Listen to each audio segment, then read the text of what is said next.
कदापि नहीं। भगवान को कोई पकड़ नहीं सकता। माता जसोदा पकड़ने दौड़ी है।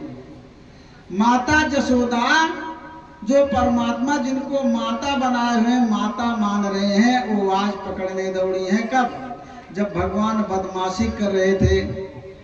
भगवान बदमाशी कर रहे थे। भगवान को माता जसोदा ने कहा उखल तू खल, उखल तू खल। भैया पहले उखरी रात रही। अब ये माता जी हरे जानत हुई, अब आज के बहुआ तो नहीं जानी है उखरी का आवाज कैसे हुआ था। लेकिन जो हमारी माताएं हैं, बुढ़िया हैं, ये जानती हैं कि उखल क्या थी। वही भैया धान वान कूटा जात रहा मुसल से, उखल काट रहे। बड़ी के लकड़ी गांठी बनत रही भैया मोट के लिए। तो माता जसोदा कहे उखल, उखल माने वह दुष्ट बात, वह तुम दुष्ट आ। दो खल इकट्ठा हो जाए भैया का ऊपर है और दुष्टता कर डरी है ना। लेकिन माता जी के ध्यान ना दे पाई। लाई रसरी बांधे लागी भगवान का। पहले भगवान खूब दौड़ाई माता जी का। इतना दौड़ाए दिन कि माता जी थक गई, पसीना पसीना हो गई। भाई जेका सुख सुविधा थोड़ा ज्यादा हो जात मोटाई जात दे इसने। अब मोटा बड़ा घातक हो जात है, मोटाई के बड़ा घातक हो जात है। ऐसे जसोदा जी कुछ मोटाई गए। अब दौड़ा कृष्ण जी दौड़ावे लागे, हरी हरी भागे लागे, पकड़े दौड़त भागे। तो थक गई, मारे थका के पसीने लथपथ हो गई जसोदा जी। तो जब भगवान देखें कि माता जी अब श्रम से थकित हो गई हैं, श्रमित हो गई हैं, थक चुकी हैं, तो कहें अच्छा ठीक है, लिया पकड़ लिया भाई, आप माता है पकड़ लीजिए। तो माता ने पकड़ लिया। और पकड़ लिया तो क्या हुआ भैया, रसरीन कम पड़ गए, रसरिया छोट पड़ गए। और कितना? 2 अंगूर, ज्यादा ना खाई, खाली 2 अंगूर छोट पड़ी रहे से। माता जसोदा जी लाई दूसर रसरी जोड़ी मोहम्मद। माता जसोदा जी दूसर रसरी जोड़ी। और फिर जो बांधे लागी तो फिर 2 अंगूर छोट पड़ गए। अब बतावा, अरे दूसर की जोड़े तो पूरा हो जाग रहा भैया, तब 2 अंगूर छोट पड़ गए। तीसर रसरी लेके आए, वो का जोड़ी, तब 2 अंगूर छोट पड़ गए। माने यहाँ तक कि अरे पहले कुआं से पानी वानी भरता वहन होत रही ना, मैं खर होत रहा भाई, खेत को धंगावता मैं आवता है। कहा मतलब जतनी रसरी पाई कुल लगा जोड़ डाली, लेकिन भगवान के 2 अंगूर छोट पड़ते रही। पंडित जी का यही महाराज परीक्षित का संदेह होगा। कहें प्रभु गुरुदेव आप तो कथा बताए दी, ये 2 अंगूर का आवाज छोड़ पड़ा। 2 अंगूर क्या है? ऐसे भगवान, भागवत की ही कथा है, ऐसे भगवान शिव जी जब मोहिनी रूप धारण किए थे, भगवान शिव जी जब मोहिनी रूप धारण किए थे, कब? जब समुद्र का मंथन किए थे। तो उसमें अमृत मिला। अमृत के लिए जो है राक्षस और देवता लड़ने लगे। तो भगवान ने मोहिनी रूप धारण कर लिया। भगवान जब मोहिनी रूप धारण कर ली तो भैया बहु यह गड़बड़ बाबा। शिव जी देख के नहीं मोहित हो गए कि भगवान बड़ा बढ़िया, बड़ी बढ़िया सुंदर नारी बन जाते। और भगवान शिव जी के अंदर के बात जान ली। और काहे के का कही, अरे शिव जी जो कामदेव का जला दे रहे, भस्म कर दे रहे, तो शिव जी के मन में कुछ अहंकार उगियावा, अहंकार जान के उगियावा अंदर से नहीं, अहंकार हो गया कि अरे हमसे बड़ा क्यों होइए ना जे कामदेव का जीत लिए। और परमात्मा भैया के होके अंदर के अहंकार रहा ना देते। अगर भक्त बात विशेष करके भक्त है तो उसका अहंकार कदापि नहीं रहने देते हैं। इनका एक नाम का आवाज आना थी, कामदेव। यही भैया बाढ़े कथा पार नहीं रहा हूं, बड़ी रहस्यमय कथा है। इनका नाम है कामदेव और भगवती का क्या नाम है? कामदा। ये पद्म पुराण कथा है। जिनकी हम पूजा करते हैं रोज तुलसी के रूप में, इनका क्या नाम है? कामदा देवी। ये कामदा है। एक बार की बात है, गंगा के तट पे किनारे एक बड़ी सुंदर देवी बैठी हुई थी, बड़ी रूपवान थी, बड़ी खूबसूरत थी। तो एक दानव आया जलंधर नाम का, जिसकी उत्पत्ति समुद्र से हुई है। जलंधर उन देवी को देखा तो मोहित हो गया, वो मोहित हो गया। उसने उनसे विवाह करने की इच्छा की, तो सोचा कि तेजवान देवी हैं, अगर कहीं पास में जाऊं तो कुछ उल्टा सीधा कह न दे, इसलिए पहले हमको कहाँ जाना चाहिए? किसी संत की शरण में जाना चाहिए। भैया संत हमने बताया ना संत कैसे होते हैं। संत हृदय नवनीत समाना, नवनीत समाना, जाना बढ़िया मक्खना ताजा निकला है, संत का हृदय ऐसा होता है। तो हमको किसी संत की शरण में जाना चाहिए। जलंधर संत की शरण में गया, वहीं थोड़ी दूर पे कुटिया थी बाबा जी की, उनकी शरण में गया। बाबा जी ने कहा कि देखो, उन गंगा जी में कुछ पुष्प बहते हैं, उसी में से एक फूल यदि तुम भूत भाम भोलेनाथ शिव जी को चढ़ा दोगे तो तुम्हारा मनोरथ पूर्ण हो जाएगा। बाबा लोग भैया बड़ा रहस्य में बोला थे, हमरो लगे एक बाबा है बैठा है, इन्हों बहुत रहस्य में बोला थे, इन्हों भाषा समझ बड़ा कठिन है। बाबा बहुत रहस्य में बोला थे, बूढ़े अब जवान है वो नहीं समझ पाओ, बाकी सबके बस के ना है, इनके सबके भाषा समझ। बाबा जी बता दें, कहें बच्चा जाके वो फूल शिव जी का चढ़ा दिया तो शिव जी का हुआ औढ़र दानी, और जौने मांगे वह मिल जाते भाई। अब भस्मासुर का कह रहा वरदान दे दे, पार्वती देख के ललचिया कहे समझने के लेके जाए चाहत है। अब तो वरदान देना नहीं, को पढ़ा दे दे बल्कि राखी हो जाए, पार्वती लेके चला जाएगा। असुर ऐसे हुआ था।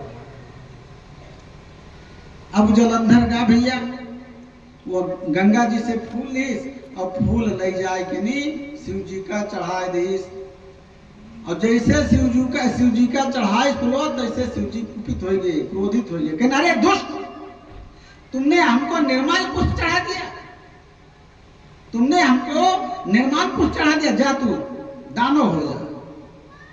तुरंत भैया, अरे समुद्र से निकला था जलंधर, मामूली बात थोड़ी न थी, लेकिन शिव जी ने तुरंत श्राप दे दिया। अब तो घबरा गया, भयभीत हो गया, ई दही का हो गया। बाबा जी कहीं जाए के फूल चढ़ा दिया, और फूल चढ़ाए तो कहीं वरदान दिया के शराब दे दी, अब क्या करी? तो गया जलंधर भाग करके फिर बाबा जी के पास, बाबा जी से कहने लगा कि बाबा जी आप बड़े धोखेबाज हैं। बाबा जी ने कहा बच्चा क्या बात है? कहें अरे आप कह रहे फूल चढ़ा गए, शिव जी का फूल चढ़ा दें तो हमका श्राप दे दें, वरदान दिए हो जाए। कहें बच्चा निर्माल फूल चढ़ावे के ना कह रहे हैं, निर्माल महाराज निर्माल लिखा हुआ है। भगवान के भैया धोए के फूल ना चढ़ावे चाहिए, गंधहीन फूल ना चढ़ावे चाहिए, जौने महा के न हुए वो फूल ना चढ़ावे चाहिए। आज से का जान नहीं है। भगवान का बढ़िया सुंदर खिला हुआ सुगंधित पुष्प चढ़ाना चाहिए, न मिले तो कोई बात अलग है। और वो माए कुछ चुना पुष्प है, जवन देवता जवन पुष्प पसंद हुए वह चढ़ावे चाहिए। ना भगवान कहें पत्रम पुष्पम फलम तोयम यो में भक्त्या प्रक्षति, कहें भैया फूल पाती दूध पानी जौने हुए वह लायक हमका चढ़ा दिया, हम बड़े प्रेम से ले थे। अब पाती में ले जाए बसर में पाती चढ़ा दिया तो तुलसी पाती जगह तो का हो जाए, बसर में पाती ले जाए चढ़ा दिया तुलसी पाती जगह तो का हो जाए। भगवान आशीर्वाद दिए बजाय कुपित हो जाइए तुरंत। अरे हमका जो पसंद आवा थे भाई ओका चढ़ाओ, हम के चढ़ावा ना है? इस कारण से जो है भोलेनाथ कुपित हो गए और उसको श्राप दे दिए। तो कहा था जलंधर की बाबा एक बतौबे ना किया, कहीं बच्चा होके पहचान हुआ था तो हर मन दूषित हो गया रहा वह सुंदरी के देख के नहीं, यही लिए तुम्हें कुछ दंड मिलब जरूरी रहा, यही लिए तुम्हें कुछ दंड मिलब जरूरी रहा। काहे का? अगले के बिना इच्छा जाने इच्छा व्यक्त ना करे चाहिए। ये बलात् हुआ जबरदस्ती हुआ था और बिना इच्छा के कोनो काम कर जो ना का हुआ था अपराध हो जाता। यहां तक कि अगर गाय अपनी इच्छा से दूध ना दे तो उसको जबरदस्ती नहीं गाड़ना चाहिए। महाराज तब तो इतनी मेहनत करके खवाए तो कोनो कोनो लता ही निकल जाती तो क्या करी है? अरे तो यहाँ तो आप अपना मेहनताना वसूल कर रहे हैं उससे ना, वहां दोष हो जाता है सज्जन। बिना इच्छा के कोई भी कार्य करना दोष होता है। तो वही भोलेनाथ ने बाबा जी ने कहा कि बच्चा ये सब महादोष होते, छोटी छोटी बातें बहुत बड़ा रूप ले लेती हैं। जैसे बरगद का बीज बहुत छोटा होता है ना, लेकिन पेड़ बड़ा विशाल हो जाता है, ऐसे छोटी छोटी बातें बहुत बड़ा रूप ले लेती हैं। आज वृंदावन की कथा होगी ना, हम वृंदावन तक पहुंचेंगे। अब वृंदा कौन है इनको जान लीजिए पहले कि वृंदा कौन है, कहां से आई है ये वृंदा कौन है, कैसे आई है, कहां से आई है, क्या कारण बना इनका आने का, इसके बारे में पहले हम जान लेते हैं। तो क्या हुआ, बाबा ने बताया कि आपने इच्छा नहीं जाना, बिना इच्छा के आपने आकर के मुझसे मांगा तो मैंने बता दिया, इसलिए आपको कुछ दंड मिलना आवश्यक था। अब मैं उस पुष्प को बताता हूं, पुष्प मिलता कैसे गंगा जी में, जाता कैसे है। महाराज कैसे जाता है, कहीं जो देवी बैठी हुई है ना वो कोई साधारण देवी नहीं है, वो कोई साधारण देवी नहीं है, वो कामदा देवी है। कामदा देवी लक्ष्मी जी की बहन है। ये लक्ष्मी जी की बहन है, ये लक्ष्मी जी के साथ ही उत्पन्न हुई है समुद्र से। लक्ष्मी जी कहां से उत्पन्न हुई है, समुद्र से उत्पन्न हुई है ना। बाबा जी ने बताया समुद्र से लक्ष्मी जी के साथ ही उत्पन्न हुई है। लक्ष्मी की बहन है। परमात्मा ने लक्ष्मी को जो है अपना लिया, भगवान ने लक्ष्मी को तुरंत ले लिया, लेकिन कामदा को जो है अपनाया नहीं, भगवान ने अपनाया नहीं।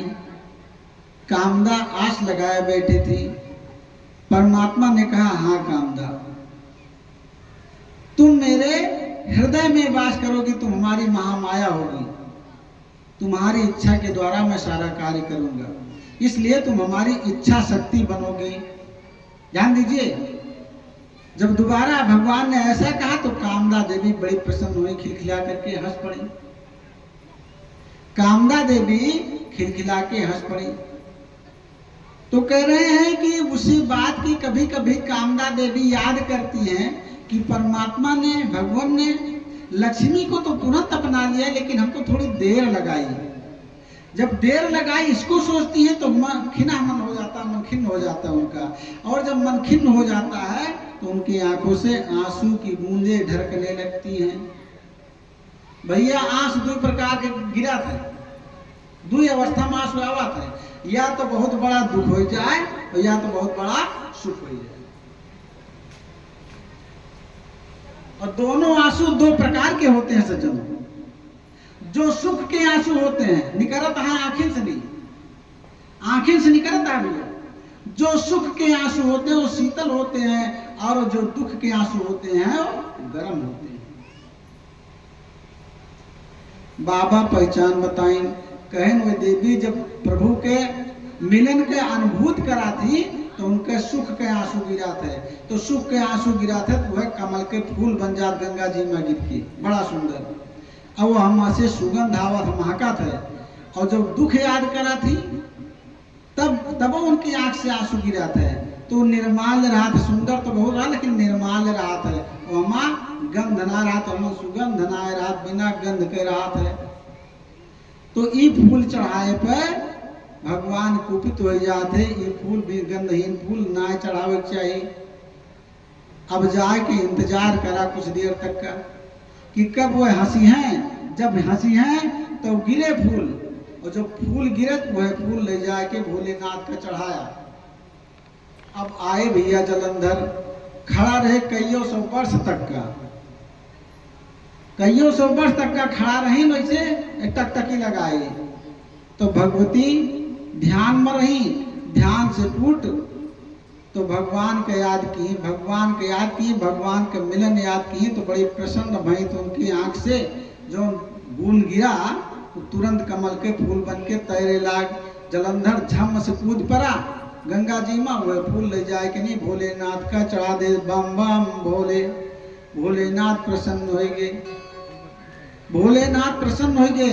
कहीं हे बच्चा जा तुम्हारी इच्छा पूर्ण हो जाए। तो वहीं पर जलंधर की और कामदा देवी का विवाह होता है तुलसी जी का। उस समय तुलसी नहीं थी, उस समय कामदा देवी। और धन धन शंकर जी महाराज, संकट विपत काटने